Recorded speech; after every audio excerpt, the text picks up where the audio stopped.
qualifies as poor. In the same way the top 20% qualifies as rich and everyone else in different levels of wealth are in the middle class, there are certain rules that dictate who will end up in the bottom 20%. In this video, we're going to take a look at what governs poverty and why some people cannot seem to escape it. So with that said, here are the 15 rules of poverty. Number 1. Poverty is 50% circumstances, 50% acceptance of those circumstances as unchangeable. Now, people who believe their destiny is to suffer do nothing to stop it. They simply accept that their life is supposed to be the way it is. Maybe they tried once and failed. Maybe the cards were stacked so much against them that there's nothing they feel like they can do. What most people don't know is that if you're sitting at the bottom, there's nowhere to go but up, okay? Change your circumstances by first changing the way you think about what your life is supposed to be. Follow through in small increments, and soon you'll see that life gets better when you get better. Number 2, being broke and being poor are two different states of being.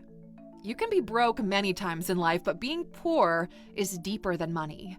People in poverty have no hope. They lose it. They lack faith in their ability to write their own future. They lack the will to push forward. A person can escape being broke many times, but if you end up poor and accept it, there's little that can be done for you. Unfortunately, too many people grow up without understanding the distinction between these two states, with parents brainwashing their kids into believing they're poor when in reality, the children can only be broke. For them, money is associated with greed and the lack of it with some kind of delusional pride. There is no nobility in poverty, okay? If you are poor, you can't take care of yourself and those you love, not to mention helping the world to move forward.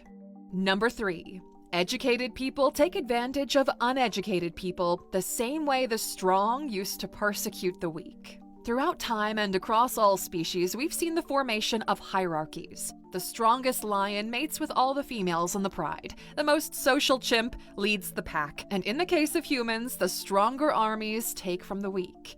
Time passed and the sword and shield were replaced by the pen and the book, and today by your ability to navigate the internet. Poor people are not poor because they don't have the potential to escape poverty. They simply don't have the education or the tools to do so. They lack the understanding and the systems needed to pull a community together toward a common goal. Today, the ability to leverage knowledge over someone else determines the hierarchy of power because our society is predicted on this. If you look at the most powerful people in the world, these are not Olympic athletes. They are educated. They create the opportunities for everyone else, and life rewards those who create opportunities.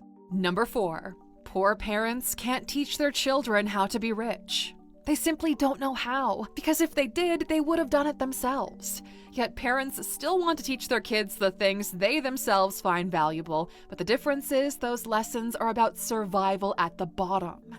This is what leads to generational poverty. This happens when each generation makes sure to sabotage the next one, either through a lack of proper development, through negative influence, and in some cases, just pride. There's something interesting that we've seen in poor communities that we want to share with you. It's this concept of a lottery child. Basically, you make as many children as you can in the hopes that one of them will make it and will take care of everyone else. What these people don't understand is that the race for a lottery child condemns the rest of them to a life of poverty. Think about it. In the hopes of having one child that gets into the middle class, people are having up to 10 kids. The sum need of resources for the remaining 9 of them dramatically outweighs the earning power of the one that made it.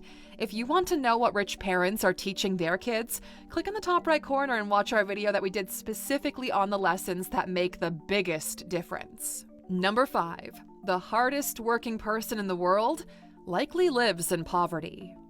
This is one of those things that people in the middle and top get wrong about those less fortunate than them.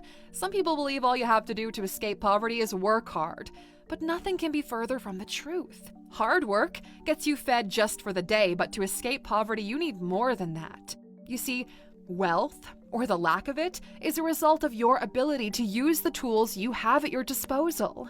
The problem arises when there isn't proper access to the tools required to escape poverty. If hard work was all it took to be wealthy, the richest people in the world would be the children working in the cobalt mines that get you your iPhone. Number 6, poverty requires company. If there's one universal rule that applies to everything, it's that similar individuals gravitate toward one another. Why? Well, they share the same struggles. Common enemies or common difficulties bring people together. This is true for both those who've made it and those who haven't. The rich come together to find new ways to make themselves even richer, while the poor come together to look down on those even poorer than them. Number 7, the poor look to others to help, but never to themselves. Now, the paradox of this situation is you can't help those who don't want to help themselves. Getting out of poverty is a combination of many factors, and you can only do it when opportunity meets preparation. People walk out of poverty every day, yet most poor people still wish someone would just pull them out of it.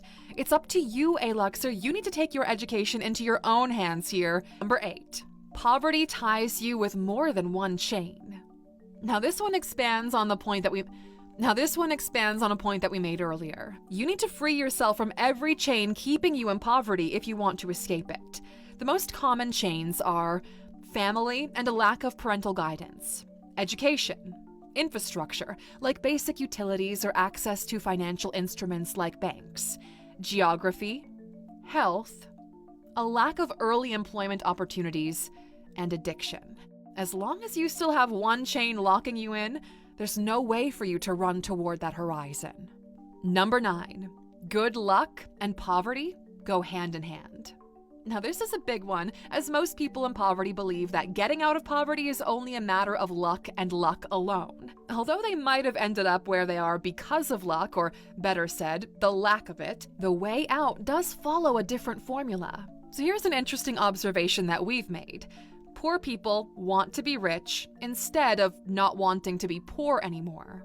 This is mind-blowing because poor people don't see success in jumping one social class at a time. So if they can't be rich, they'd rather not try at all. This is the main reason why they buy scratch tickets or play the lotto or wait for an inheritance, hit the casinos, etc. They all want to go from 0 to 100 really quick. Fix the things that you can fix one by one, and you will see your life continue to get better. Number 10, entertainment is how the rich keep the poor docile. Now, as long as they're fed and entertained, people believe their life is going well. It's one of the illusions of power and one of the biggest chains keeping people in poverty. Give them bread and circuses, and they'll never revolt. How much did we really change in the last 2 millennia since Juvenal said those words? We built more coliseums to hold more people, and now entertainment is in everyone's home. You're playing FIFA, Rocket League, Fortnite, Dota 2 just to feel like a gladiator, but do it at your own expense, okay? You're watching Keeping Up with the Kardashians or The Big Bang Theory the same way the ancient Romans watched slaves being thrown to the lions. You know it doesn't do much for your current reality, but a good distraction is always welcome, isn't it? Empty entertainment is a form of addiction that takes years out of your life without you even knowing it. Number 11. Money flees the hands that don't work for it. Have you ever noticed how those who are bad with money can never seem to keep a hold of it? Even if fortune hits them right in the face, it only takes a couple of years for them to get back to the place they started in. This is because money doesn't like people who didn't work for it, so they flee and find new owners. When you bring it all together, this is one of the fundamental reasons why money doesn't solve poverty.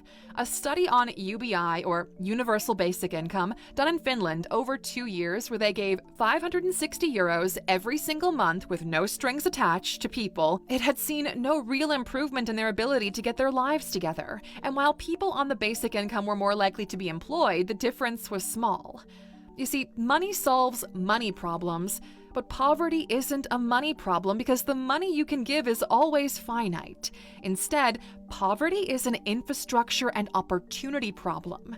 Give the people the option to get educated, give them the opportunity to participate in the marketplace, and everyone should be able to take care of themselves. Now, here are 2 great books that we can't stop recommending to everyone, okay? For people who are looking to get out of poverty, The Richest Man in Babylon. For people who are not poor but want to understand what it takes to jump from one social class to another, factfulness. If you've read one of them, get the other, and if you haven't read either of them, read both.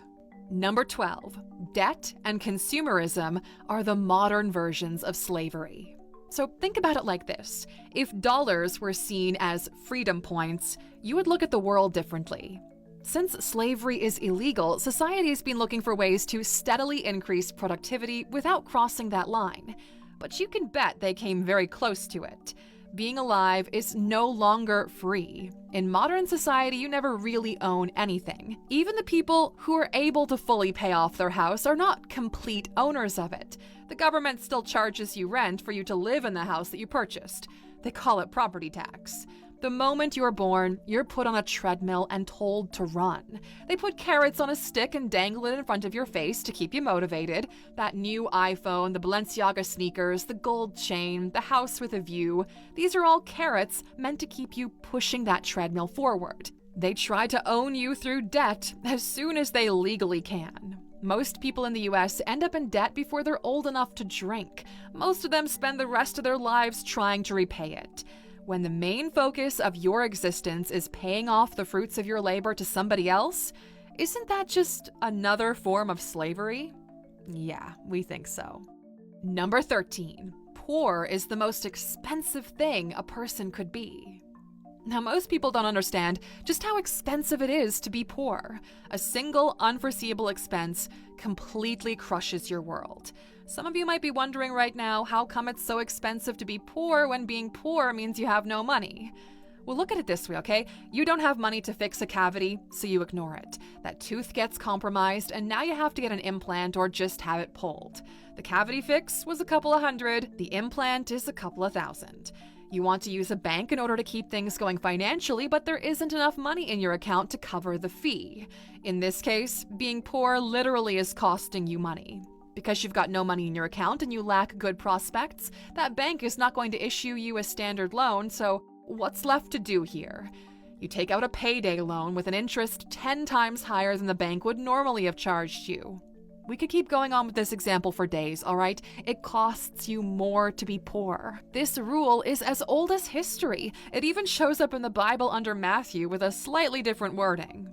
Whoever has been given more, and they will have an abundance. Whoever does not have, even what they will have will be taken from them. The rich keep getting richer, while the poor keep getting poorer. Number 14.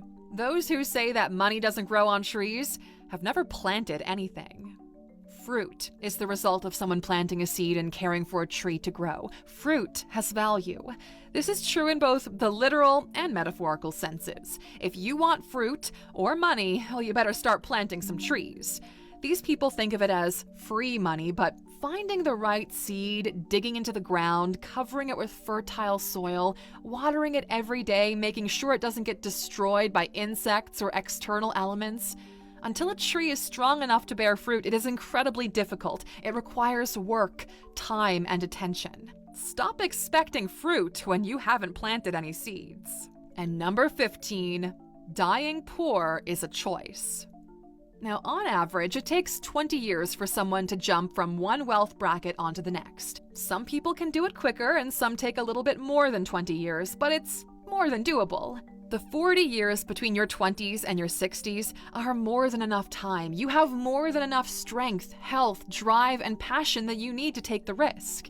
Yes, there's no easy way out of poverty, but you've got the time, and time has value unless you waste it. You have no control over where you're born or how you're born, what family you get, but how you die is up to you. You have the years ahead of you, and frankly, if you're poor, it doesn't get any worse than this, okay? Poverty is freeing because you can be anything you want, yet some people choose to remain the same. We've got such a large community of people here, and many of you have made this leap in the past couple of years. So please share your experiences with those in the comments who are just starting out. What did it take for you